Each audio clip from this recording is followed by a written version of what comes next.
Assalamualaikum warahmatullahi wabarakatuh. Bismillah innalhamdalillah. Alhamdulillazi arsala rasulahu bil huda wa dinil haqq yuzhiruhu ala dinil kullih wa kafa billahi Recording in shahida. progress. Asyhadu an la ilaha illallah la syarika lah wa asyhadu anna Muhammadan abduhu wa rasuluhu la nabiyya ba'dah. Wassalatu wassalamu ala Rasulillah nabina Muhammad ibn Abdullah wa ala alihi wa sahbihi wa man tabi'alah la hawla wa la quwwata illa billah. Subhanaka la ilma lana illa ma 'allamtana innaka antal alimul hakim. Masyarul muslimin muslimat rahimakumullah, para jamaah yang dirahmati Allah. Alhamdulillah, kita pada pagi hari ini kembali melakukan kajian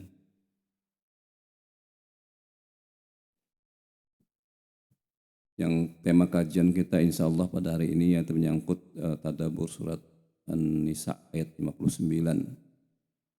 Dan sebelumnya marilah kita sama-sama mantapkan hati kita, niatkan diri kita ketika kita menuntut ilmu ada dalam rangka taqarrub ilallah, dan ketika kita sudah mengetahui ilmu kita maka kita mengamalkan, kita niatkan untuk kita amalkan. Jadi Imam Asy-Syafi'i katanya pernah sangat menghormati salah seorang penggembala kambing, bahkan dia sering bertanya kepada penggembala kambing itu sehingga para murid-muridnya katanya protes gitu. Kenapa katanya sekelas Anda kok masih suka ngobrol sama penggembala kambing itu? Jadi, kenapa semua ngobrol? Ar-ra'i itu penggala kambing.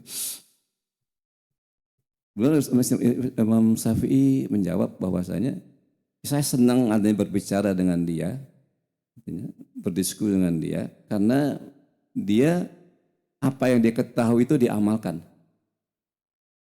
sehingga dia terkenal sebagai artinya orang yang sangat manjur doanya. Ya, sangat manjur doanya karena mengamalkan semua apa yang dia ketahui.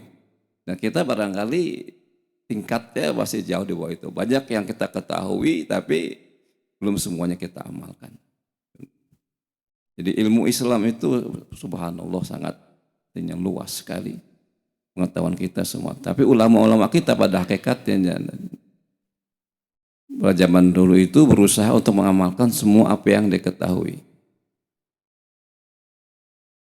Namun kita tidak berkecil hati karena Allah itu maha pemurah, maha pengasih dan maha penyayang. Allah itu sangat artinya royal dengan pahala kita. Dengan pahala royal. Contohnya begini. Jadi dalam zikir pagi kita kan ada artinya zikir yang berbunyi subhanallah bihamdih, ada hoqih ridhona zinati sampai dengan kalimatih. Jadi kalau kita itu baca 3 kali itu sama nilainya dengan kita zikir selama 2 jam. Jadi ketika kan ada riwayatnya seperti itu. Jadi ketika Rasulullah mau berangkat, artinya sholat subuh, ya, istrinya sedang zikir. Kemudian setelah pulang subuh, kata Rasulullah subuh, kemudian habis itu ngajar, ceramah, taklim, mengajarkan para sahabat. Kemudian ada sahabat yang tanya ini itu dan segala macam. Ketika dia lihat istrinya masih zikir juga. Kemudian ditanya sama Rasulullah, kamu masih zikir? Iya, mau nggak saya ajarin zikir yang nilainya sama tadi? Dari kamu tadi saya sebelum berangkat sampai saya pulang ini nilainya sama. Ya mau, katanya. Kemudian diajarkanlah subhanallah bihamdi adalah hoqih ridho nafsi zinat yarsih dari kalimatih. Ya, oleh karena itu zikir ini sebaiknya tidak kita tinggal, artinya. dalam keadaan apapun, habis subuh itu kita kalau memang tidak sempat baca zikir yang lain, baca zikir ini insya Allah akan dinilai sama dengan zikir kita, zikir pagi kita. Jadi saya ikut pendapat ulama mengatakan bahwasanya zikir ini boleh dibaca kapan saja artinya. Kalau di buku panduan zikir pagi dan petang itu kan hanya ada di pagi saja. Nah, itu terlalu letterlock. Jadi karena kalau dalam kaidah tafsir artinya dalam kaidah tafsir itu ada kaidah berbunyi al-ibrah bi umumil lafzi wala bis khususis sabab. Hukum itu tidak selalu mengikut dengan artinya hukum itu mengikut dengan keumuman lafaz, artinya tidak semata-mata karena sebab gitu kan. Ya contohnya begini, ketika artinya Rasulullah pada satu pagi setelah Rasulullah itu bersedekah, bukan berarti tidak boleh sedekah di waktu sore kan begitu. Nah itu kaidah umum tafsir. Jadi begitu juga asbabun nuzul ayat. Bukan berarti kalau kejadian berbeda dengan asbabun nuzul itu ayat itu tidak berlaku. Nah, bukan artinya. Maka saya memang ada yang berpendapat sehingga kalau kita lihat artinya di buku panduan zikir itu, di buku panduan zikir pagi dan petang yang Al-Qahtani, jadi itu disusun Al-Qatin. Al-Qahtani ini muridnya Syekh bin Baz. Jadi yang biasa kita baca yang buku yang kuning itu kan, itu di zikir petangnya tidak ada itu. Artinya subhanallah bihamdi adalah ridho, jadi kan nggak ada zikir petangnya. Ya itu pendapat mereka, tempat beliau. Artinya kita hargai saja, artinya. Karena beliau letterlock berarti kan mana.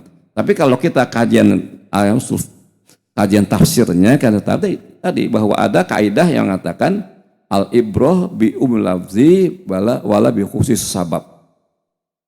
Ya hukum itu, penataan hukum itu tidak semata-mata artinya menurut sebabnya, tapi juga ada keumuman lafaz. Jadi kalau yang boleh tadi contohnya kalau kita lihat Rasulullah sedekah pagi, apakah sore tidak boleh sedekah begitu kan? Tetap artinya berlaku umum, berarti sedekah kapan saja boleh.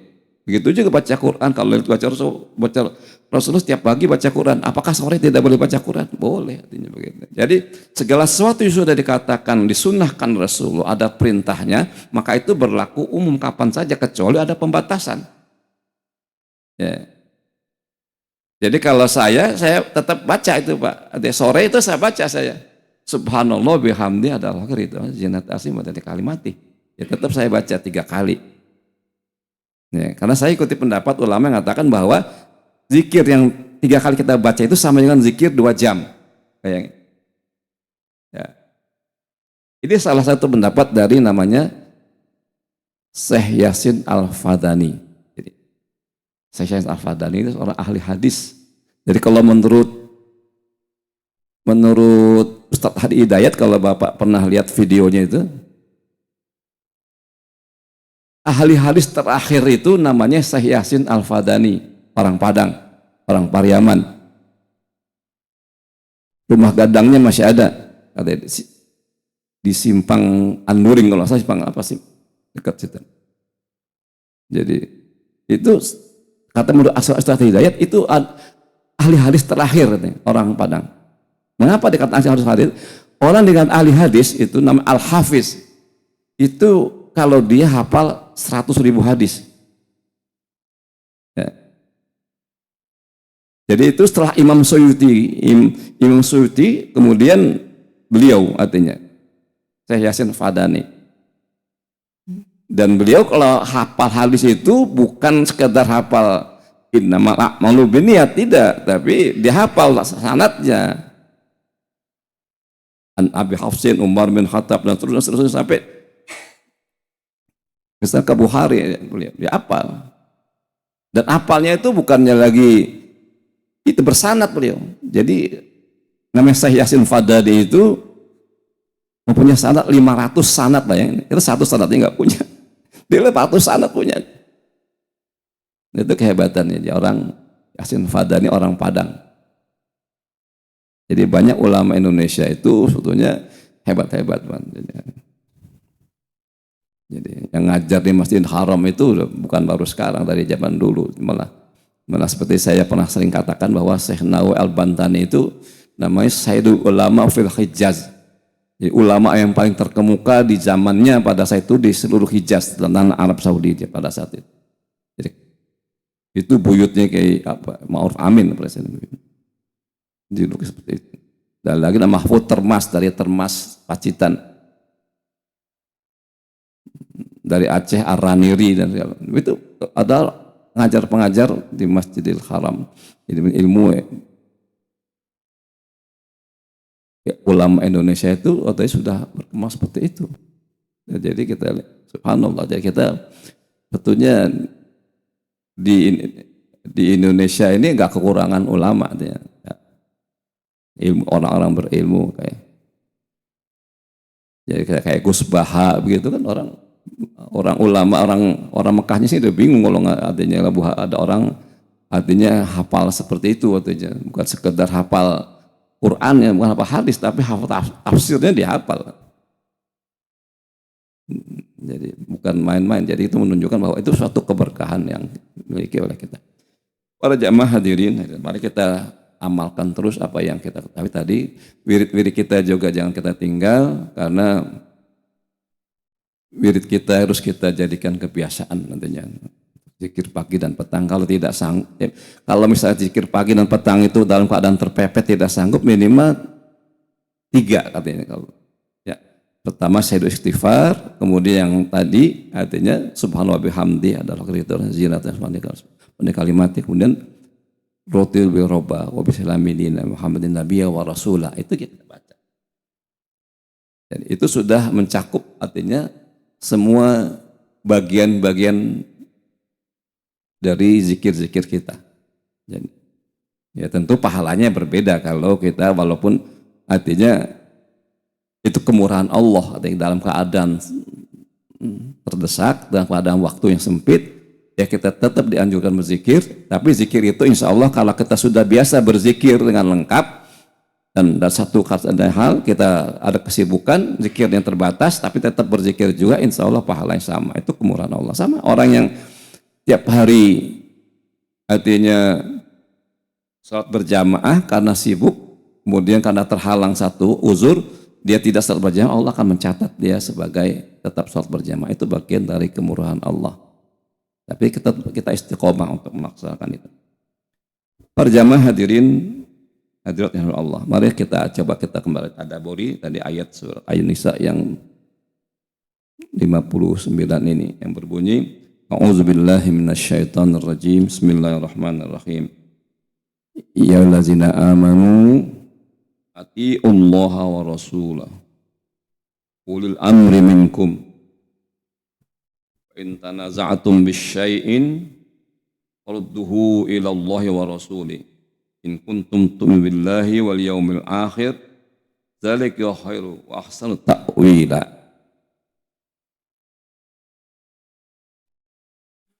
Ya ayyuhallazina amanu.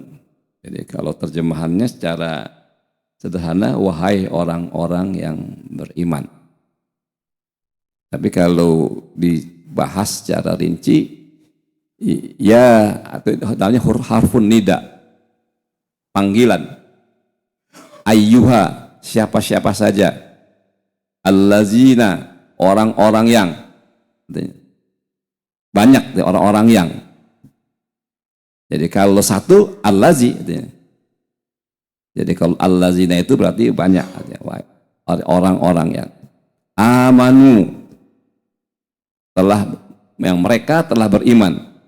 Jadi kalau amanu itu wazannya mereka yang beriman. Maka amanu kalau sendiri ya amanah. Jadi kalau amanu itu panjang, amanu wahai orang-orang yang beriman. Itu menunjukkan artinya bahwa panggilan itu adalah khusus dan memerlukan perhatian.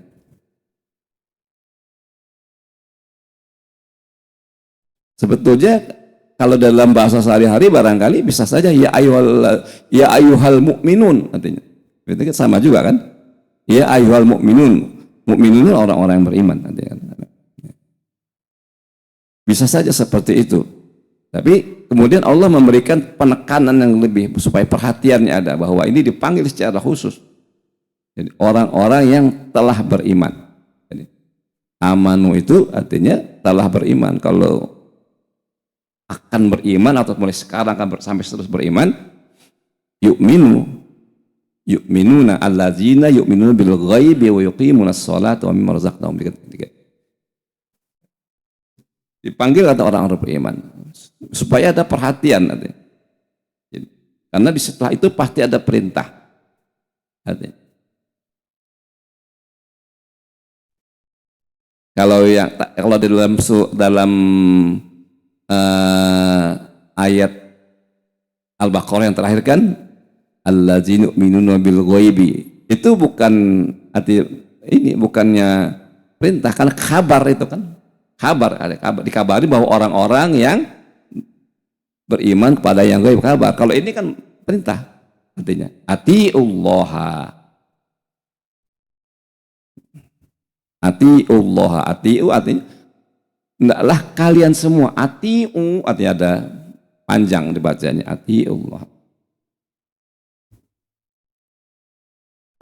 taatlah kalian kepada Allah, dibaca atiullaha, harus mansub artinya ada baca fathah bacanya karena dia sebagai objek ditaati ini ada Allah. Wati'ur rasul, jadi hendaklah kalian taat kepada Allah. Jadi ati'u artinya kalian, hendaklah kalian taat, jadi perintah artinya hendaklah kalian taat kepada Allah. Wati'ur rasul, dan juga hendaklah kalian taat kepada Rasul. Jadi kita dimintakan taat kepada Allah dan juga taat kepada Rasul. Ini Rasulullah juga, karena objek ketaatannya itu adalah Rasul. Jadi kalau objek itu selalu fathah mansub. Wa ulil amri minkum. Ya kan. Nah ini juga kemudian kenapa jadi kalau tadi fathah kalau ulil amri ini kok jadi kasroh begitu kan? Mestinya kan objek juga kan jadi objek ketaatan juga. Ulil amri ini kan jadi objek ketaatan.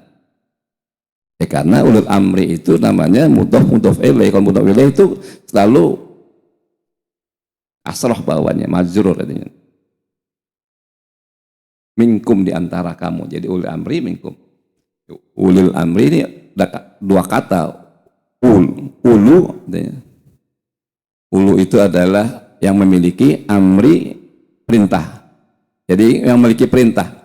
Ulul amri itu yang memiliki perintah, jadi yang punya otoritas. Ya, dalam bahasa sehari-hari kita terjemahkan sebagai pemimpin. Minkum di antara kamu.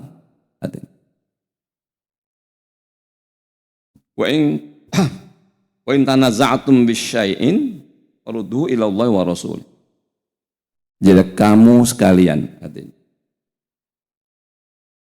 berselisih terhadap segala sesuatu, farudduhu maka kembalikanlah ila Allah wa Rasul.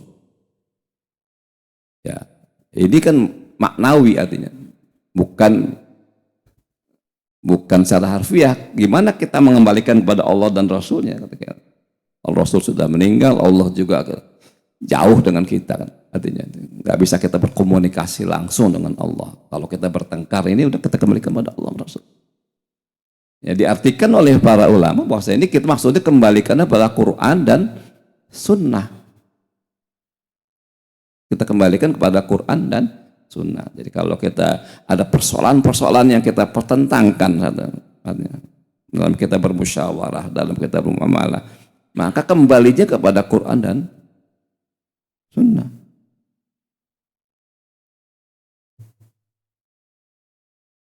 In kuntum tu'minuna billahi wal yaumil akhir. Dalam bahasa itu in kuntum, in itu syarat artinya. Jika in kuntum, jika kamu dalam keadaan In kuntum, jika kamu sekalian dalam keadaan tu'minuna billahi, dalam keadaan kamu sekalian beriman kepada Allah war Rasul wal yaumil akhir, dan hari akhirat. Jadi kalau tadi imannya kita, perintahnya kepada taat pada Allah dan Rasul, kini syaratnya adalah kalau kalian betul-betul beriman kepada Allah dan hari akhirat. Artinya takut nanti di akhir kita diminta pertanggungjawaban kalau kita tidak kembalikan urusan kita ini kepada Quran dan hadis. Zalika khairu ahsanul ta'wila, dan itulah sesuatu yang barangkali akan membawa hasil yang lebih baik nanti di akhirat. Jadi kalau kita kembalikan kepada Quran dan hadis, maka kita akan memperoleh kebaikan nanti di akhirat. Jadi secara global ayat ini mengatakan bahwa kita diperintahkan untuk taat kepada Allah, taat kepada Rasul, dan pada ulil amri, dan kemudian mengembalikan segala urusan kita kalau kita punya persoalan kepada Quran dan hadis. Itu merupakan tanda orang beriman kepada Allah dan hari akhirat, karena kita khawatir nanti kalau kita tidak kembalikan, nanti katakan bahaya dia. Nah, kita lihat dalam struktur ayat ini, artinya kalau dalam kajian tafsir juga, ayat ini ada yang bermakna mutlak, ada yang bermakna muqayyad, namanya terikat. Mana yang terikat, mana yang mutlak? Mana yang mutlak, mana yang terikat? Kita perhatikan. Ya ayyuhallazina amanu atiullaha wa atiur rasul. Jadi, wahai orang-orang yang beriman, taatlah kalian kepada Allah. Kemudian diulang lagi, taatlah kalian kepada Rasul.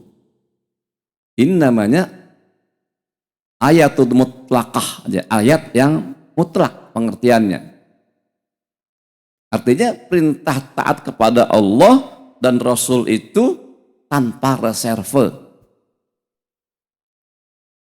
Suka atau tidak suka, kita wajib taat. Gak perlu mikir lagi. Itu namanya mutlak. Gak perlu mikir, taat kepada Allah dan Rasul. Qalu sami'na wa ata'na.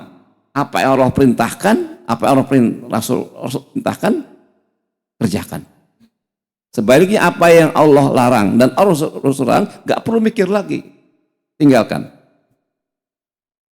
Berat atau ringan, tinggalkan. Artinya, pekerjaan juga perintah berat atau ringan, kerjakan. Itu namanya mutlak.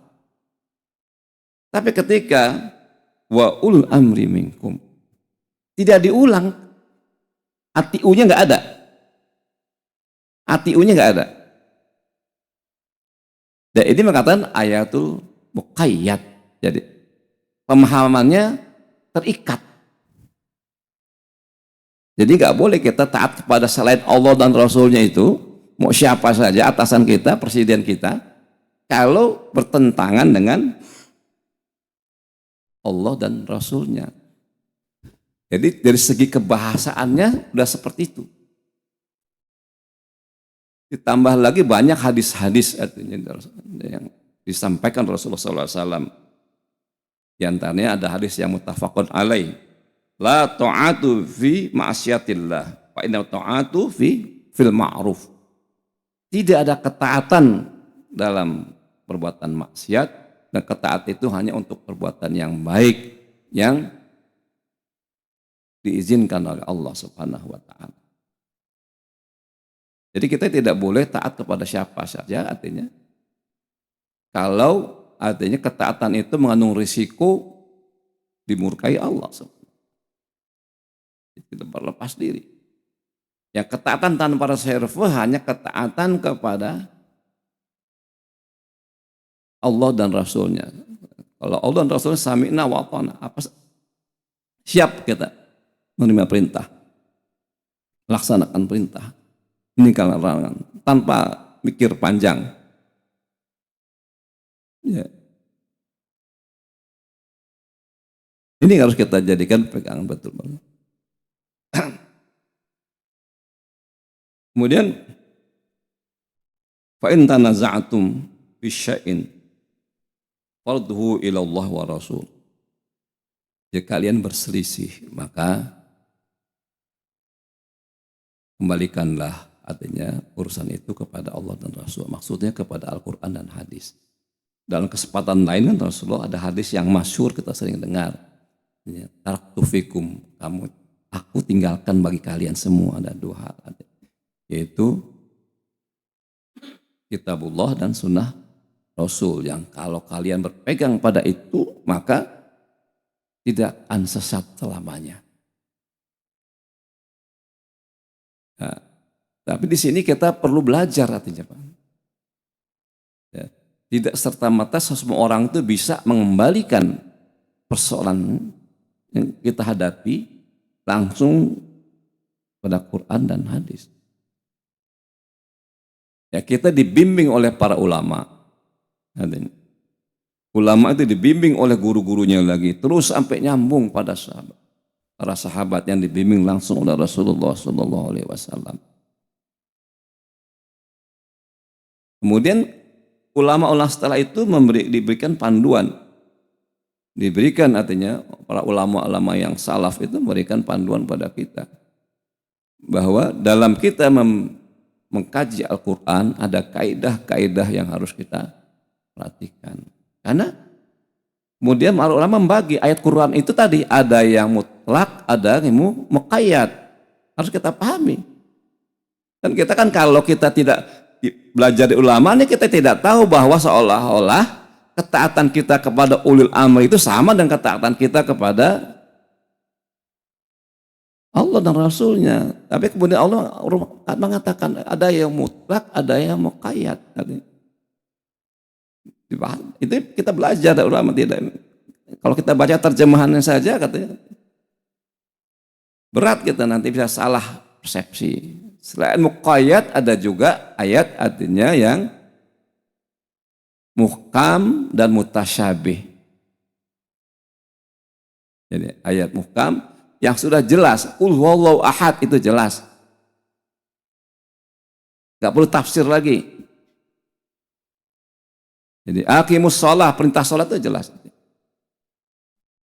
Dan yang lain-lain tadi.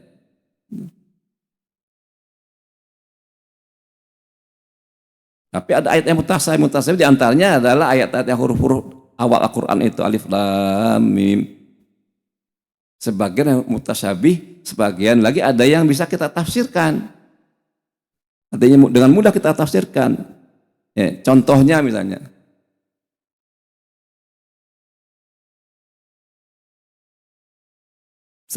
Yasin. Yasin itu banyak ulama mengatakan bahwa Yasin itu nama dari Rasulullah. Salah satu nama dari Rasulullah.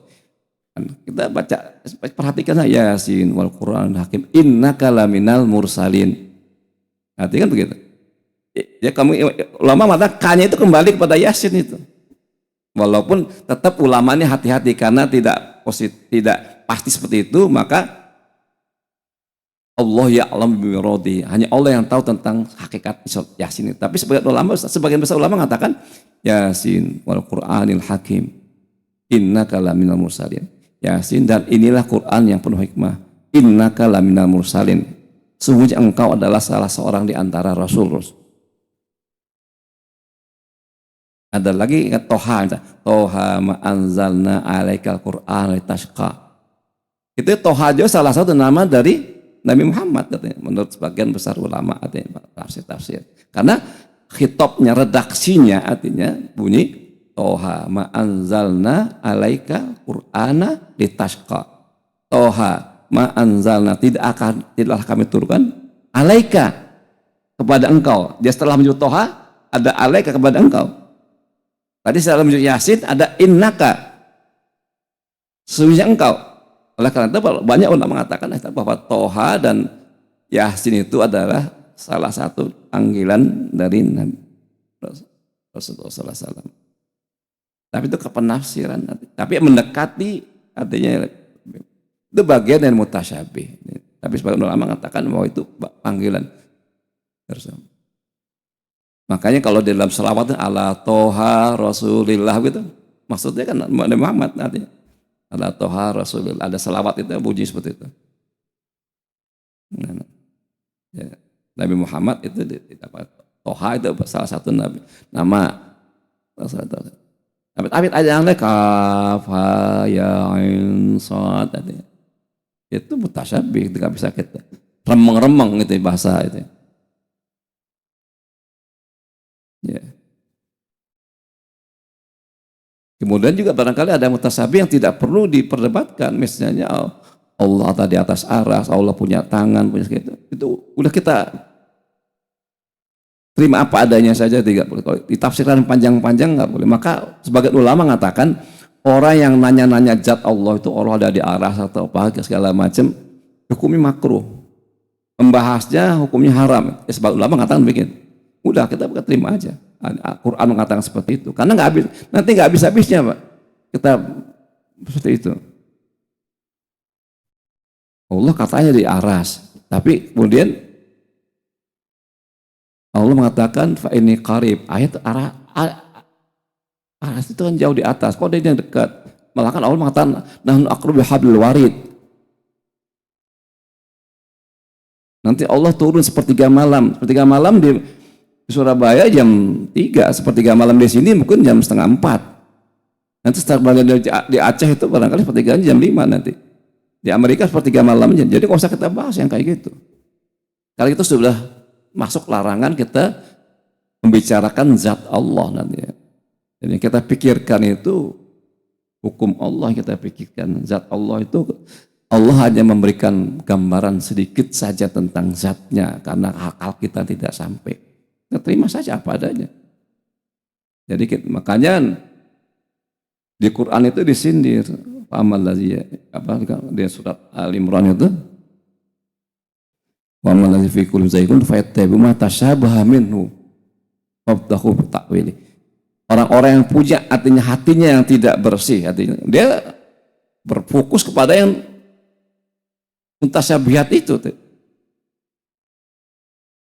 Sibuk, lupa pada hukum-hukum yang lain. Makanya ulama banyak yang artinya mengatakan bahwa apalagi orang awam nggak usah nanya-nanya. Udah percaya, udah Quran mengatakan begitu dan tidak ada keterangan yang lain-lain yang bisa kita memperkuat tentang penafsiran segala itu. Kita terima aja padanya.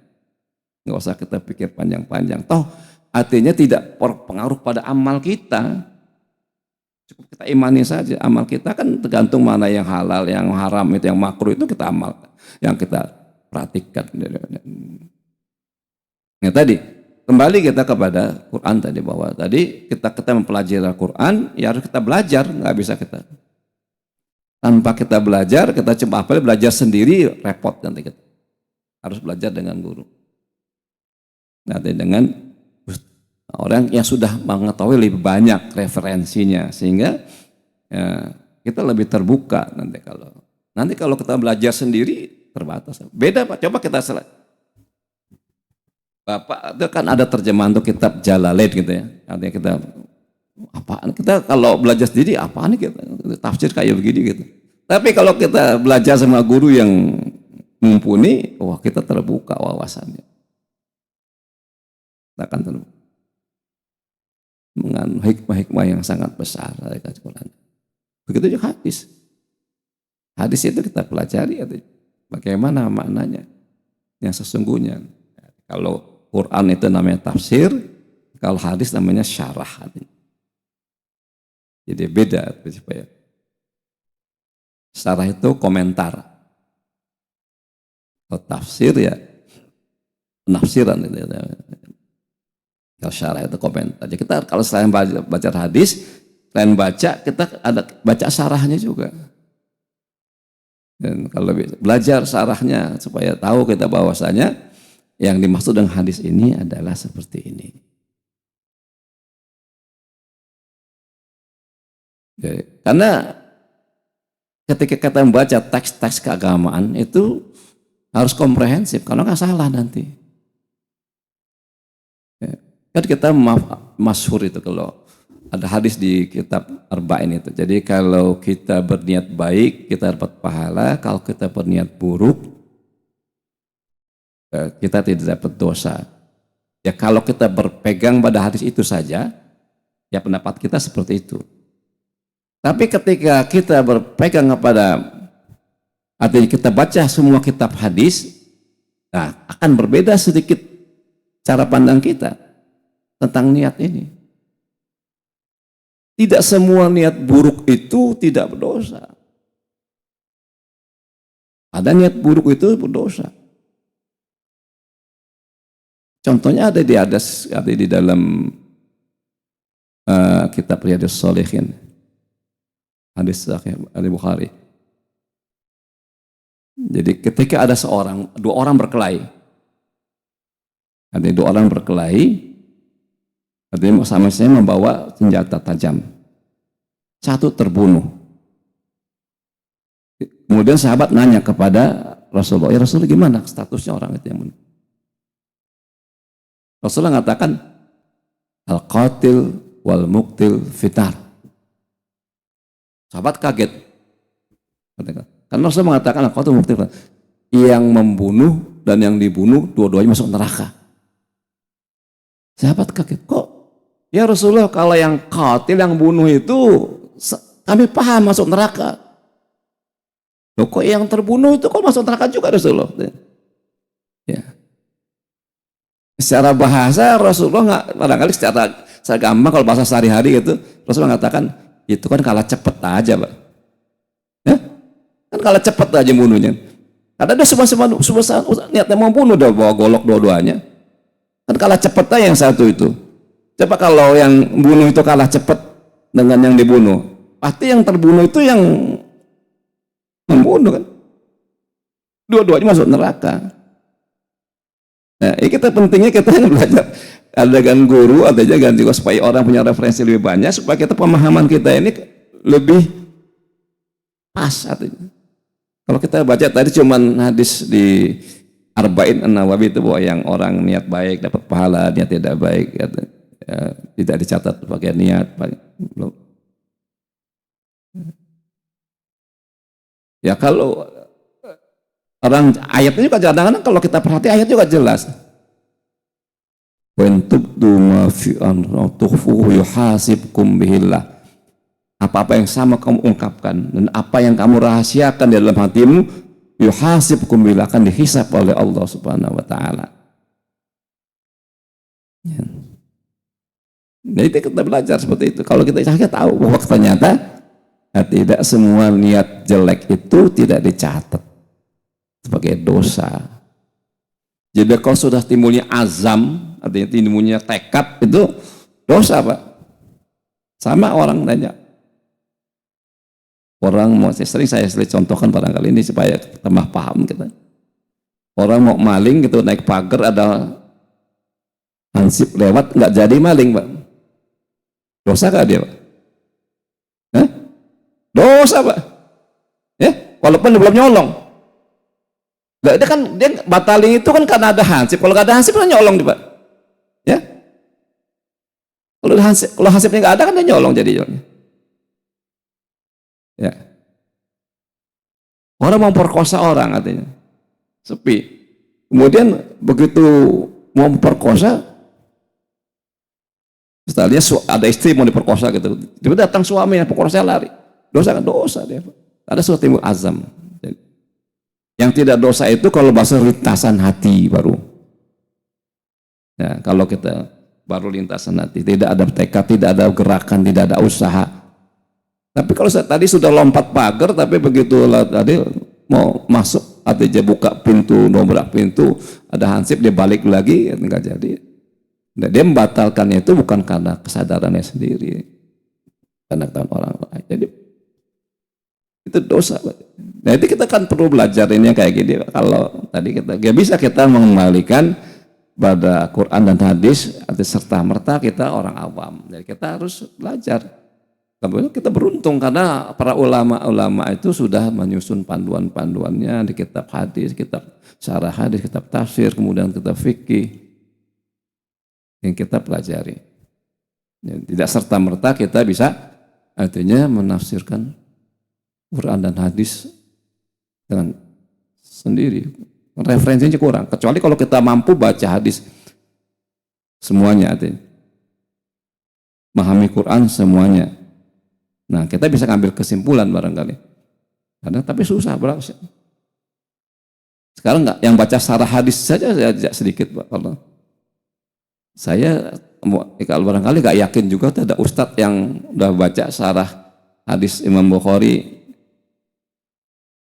dari awal sampai akhir, artinya 16 jilid karangan Ibnu Hajar Asqalani. Sekarang ini kebanyakan kan karena apalagi zaman teknologi sekarang artinya banyak. Zaman dulu aja masih banyak orang yang kalau nggak baca kitab syarah itu, kalau ada persoalan dicari soalan kan diambil satu kitab dilihat isinya, oh ini mengenai ini, ya baca sepotong itu. Kadang-kadang bacanya nggak tuntas gitu kan. Bacanya nggak tuntas kadang-kadang. Bacanya tuntas gini, misalnya kalau di kitab syarah hadis itu pendapat ini disebutkan misalnya. Nah kesimpulan belum dibaca, yang dibaca pendapat itu, sehingga jadi misleading, tidak ada kesalahan persepsi. Ada Pak, masih ada orang yang baca dari artinya awal masih ada, tapi sangat jarang artinya membaca kitab-kitab yang karena ulama itu. Kan kalau ulama ngarang Az-Zahabi ngarang 100 jilid Pak kitab tarikh Islam. Ibn Asakir 80 jilid ngarang kitab, bacanya aja bingung kan. Enggak, kapan habisnya baca? Kita nggak bayangin nulisnya, bacanya aja kita nggak kebayang. Nah itu kita perlu belajar, artinya kita belajar. In kuntum tu'minuna bil yaumil akhir, apabila kalian beriman pada hari akhir. Nah sekarang kita lihat bahwasanya kita akan coba masuk dalam hal yang lebih spesifik. Jadi ketaatan kita kepada ulil amri itu tergantung tadi kepada Allah dan Rasulnya. Kalau ulil amri itu taat kepada Allah dan Rasulnya, kita wajib taat kepada dia. Tapi kalau tidak taat kepada Allah dan Rasulnya, maka kita tidak wajib taat kepada dia. Nah sekarang zaman sudah berubah. Kalau kita menjadikan seseorang ulil amri itu melalui pemilihan, pemilu.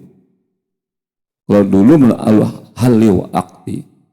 Jadi orang kalau setelah zaman artinya Umar bin Khattab itu artinya dipilih oleh Abu Bakar langsung. Kemudian Utsman bin Affan dipilih oleh tadi dewan. Orang-orang soleh, orang-orang yang dikenal jujur, musyawarah. Siapa yang kira-kira pantas menjadi? Jadi benar-benar orang yang jernih pikirannya. Ya kalau sekarang ini kan kita pemilihan umum itu satu orang one man one vote. Suaranya profesor sama dengan suaranya orang yang buta huruf. Dan ya, suaranya Mamah Dedeh gitu sama dengan suara Nikita Marzani, Pak.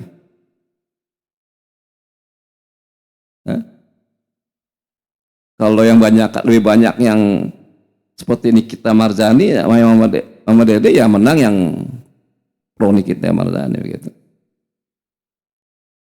Suaranya orang soleh dengan orang yang fasik sama dengan. Nah kita harus gitu.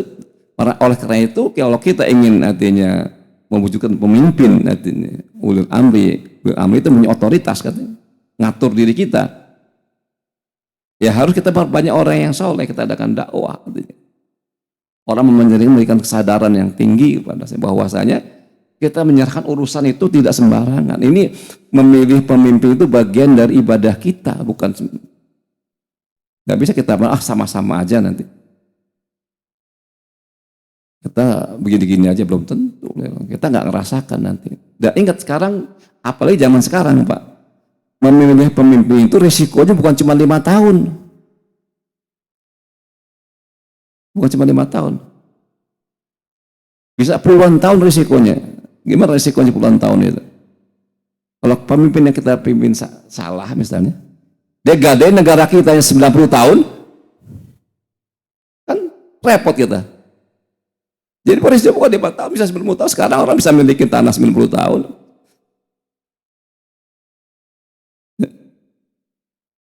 Risikonya bukan anak cucu kita. Oh dia ngutang, misalnya 30 tahun, ngutangnya banyak gitu kan. Berarti risikonya 30 tahun ketika kita salah menyerahkan urusan kita ini otoritas yang ada orang yang keliru. Maka kita harus hati-hati kita. Jadi kesadaran umat Islam ini kadang-kadang ada.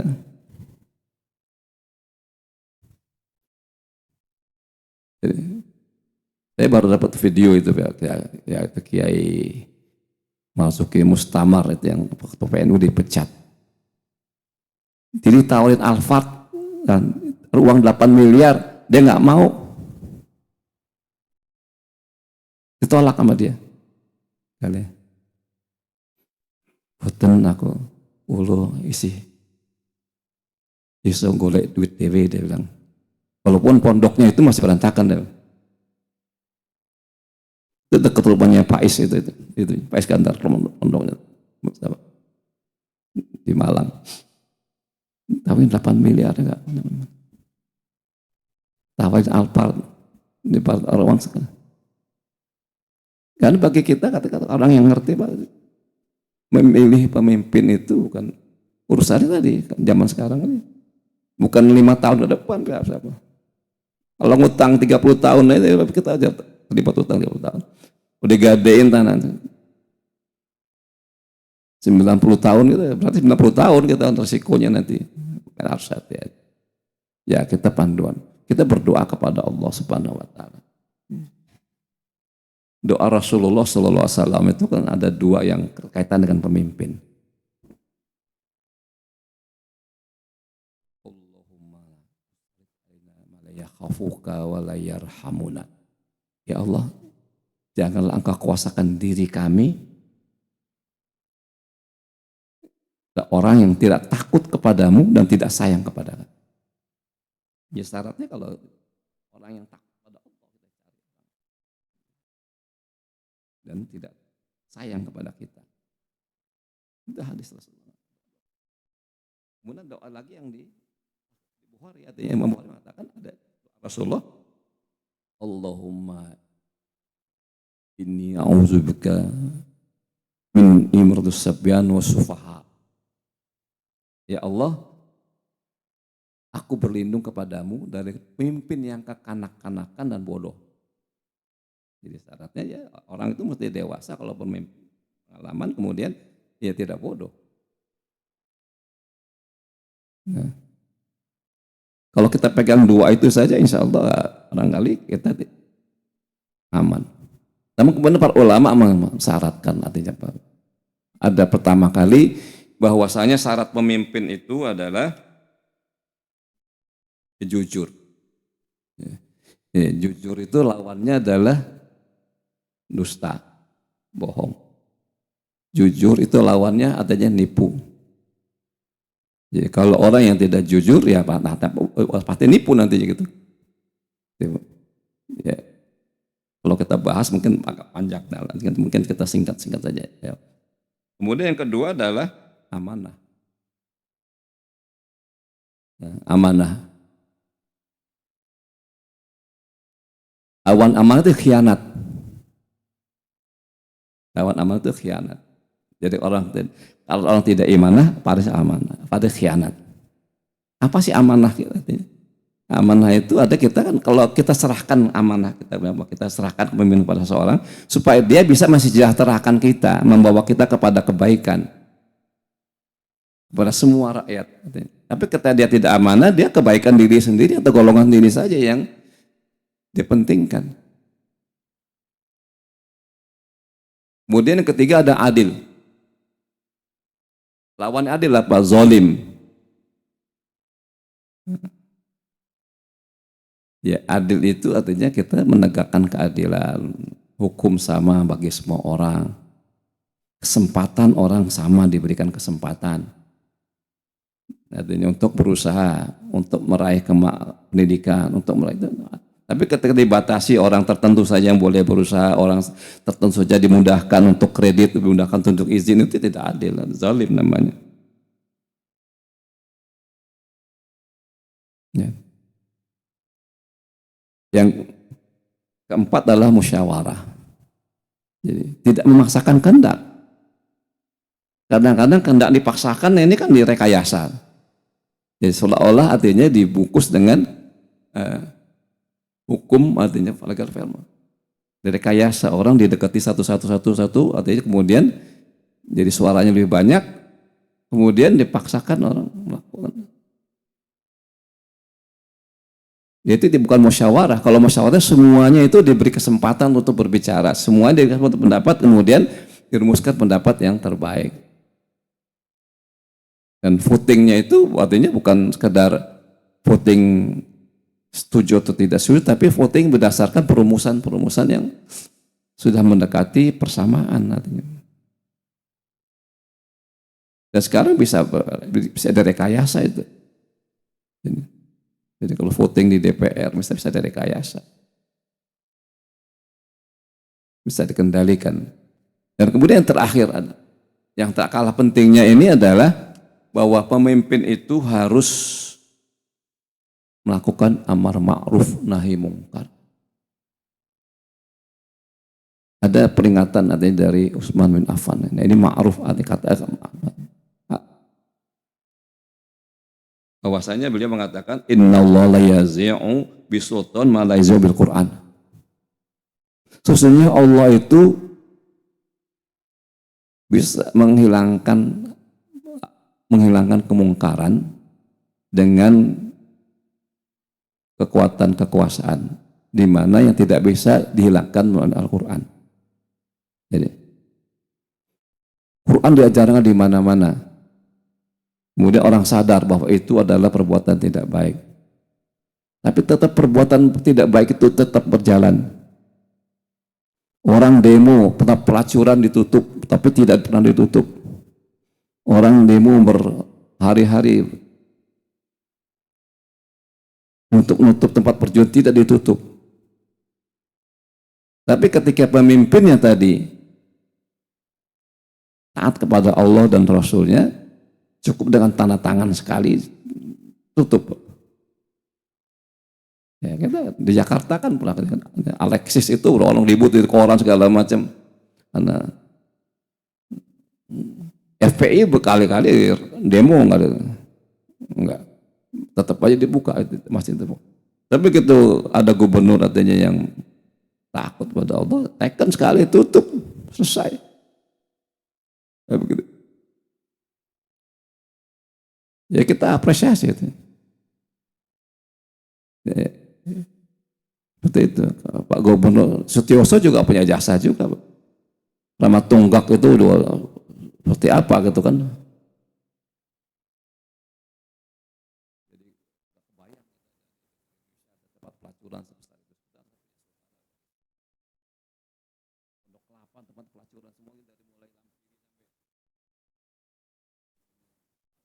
Isinya tempat punya RW sendiri gitu kan. Ya alhamdulillah Pak Sutioso itu satu jasa mungkin jadi berkah dari beliau, mudah-mudahan itu. Jadi tutup. Bahkan dia berani jadikan Islamic Center malah kan. Nah, protes aja bukan kira-kira waktu itu. Jadi Islamic Center malah sekarang katanya. Alhamdulillah jadi merubah satu ke tempat maksiat menjadi tempat ibadah. Jadi ya Ali Sadikin juga kan begitu juga kan, dia ada udah planet Senin dulu dibongkar jadi ganggang remaja sekarang. Ya itu karena apa? Kekuatan artinya. Jadi benar kata Utsman bin Affan, ada yang tidak bisa dirubah Al-Quran, tapi bisa dirubah oleh kekuasaan. Maka ini kita penting, kita menyerahkan otoritas ini kepada orang yang beriman, pada orang yang ngerti agama. Kita harapkan, kita berdoa deh, supaya kita mohon pada Allah supaya kita diberikan kekuatan, dan orang-orang yang sekeliling kita juga orang-orang yang sebagian besar rakyat Indonesia ini mau memilih pemimpin yang takut kepada Allah, takut kepada Rasulullah, taat kepada Rasulullah. Insya Allah kita akan mendapat baldatun thayyibatun wa rabbun ghafur. Mungkin itu saja yang dapat kami sampaikan pada kesempatan ini, dan ini bagian dari pemahaman kita tentang ayat ini, bahwa ketaatan kepada pemimpin itu muqayyad, terikat oleh ketaatan kepada Allah dan Rasulnya. Karena itu mengurus, artinya memilih pemimpin itu bagian dari ketaatan kepada Allah. Kalau enggak nanti kita nggak bisa taat kepada pemimpin.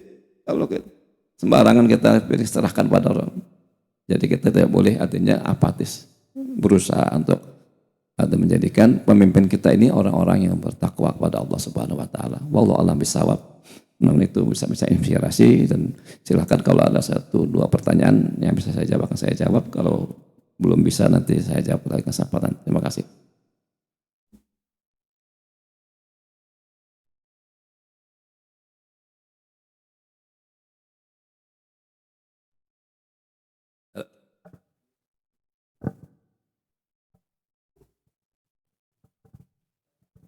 Ya. Hah?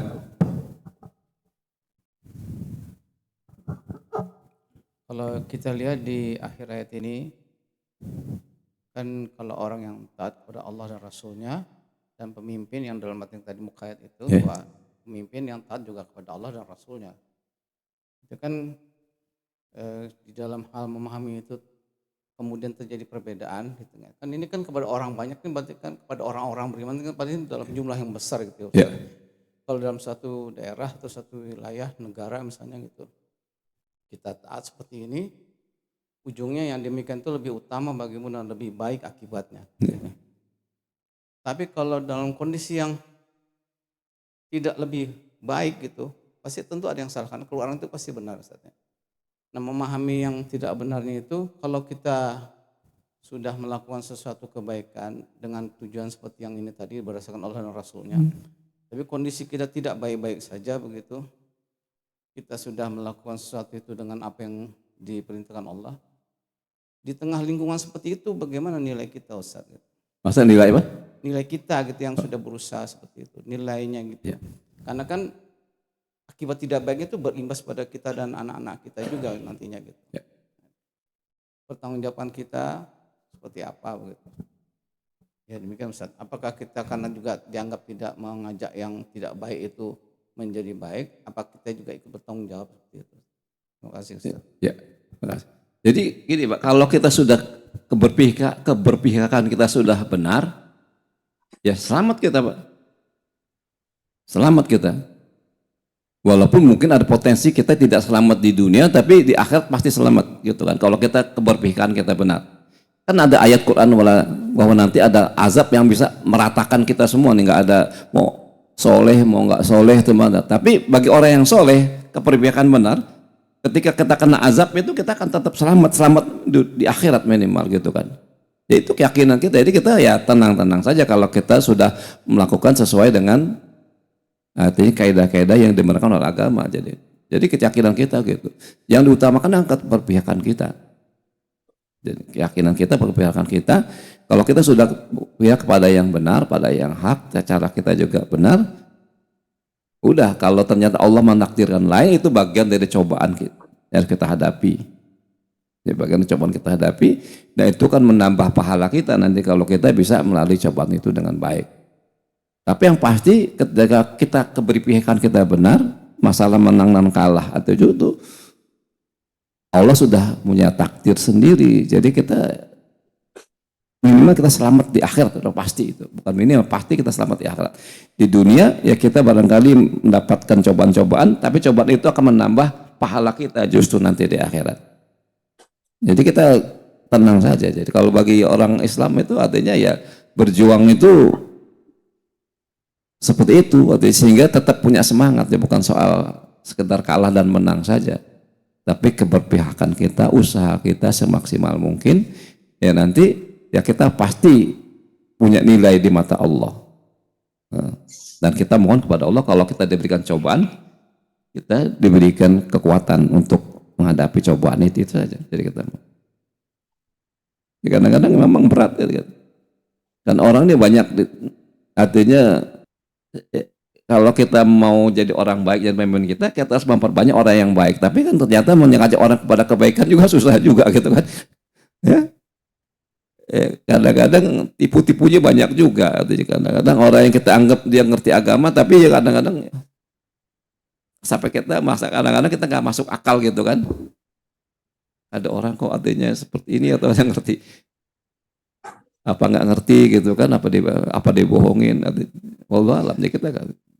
Itu bagian dari cobaan yang kita harus kita hadapi. Tapi kita harus punya keyakinan bahwa kita punya grip, berarti punya pegangan bahwa keberpihakan kita ini dasarnya adalah ini. Ya. Dan yang nilai keberpihakan kita nanti. Kalau kita berpihakan sudah benar, selamat kita di akhirat. Di dunia ya kita dapat cobaan mungkin. Artinya kalau kita misalnya cita-cita yang kita harapkan tidak terwujud, berarti kita dapat cobaan. Kita mau diberikan kekuatan oleh Allah, kita juga supaya bisa menjalani cobaan itu dengan baik. Artinya itu saja. Udah lagi, Pak? Udah pas. Ya, alhamdulillah. Mari kita tutup dengan doa. Astaghfirullahaladzim, astaghfirullahaladzim, astaghfirullahaladzim. Bismillahirrahmanirrahim. Alhamdulillahirabbil alamin. Hamdan yuafi ni'amahu yakafi mazidah. Ya Rabbana lakal hamdu. Kama yanbaghi li jalali wajhikal karim wa 'azimi sultanik. Subhanaka la nukhsi sanana anta kama asnaita ala nafsik. Allahumma shalli wa sallim wa barik ala sayyidina Muhammadin wa ala alihi wa ashabihi ajma'in.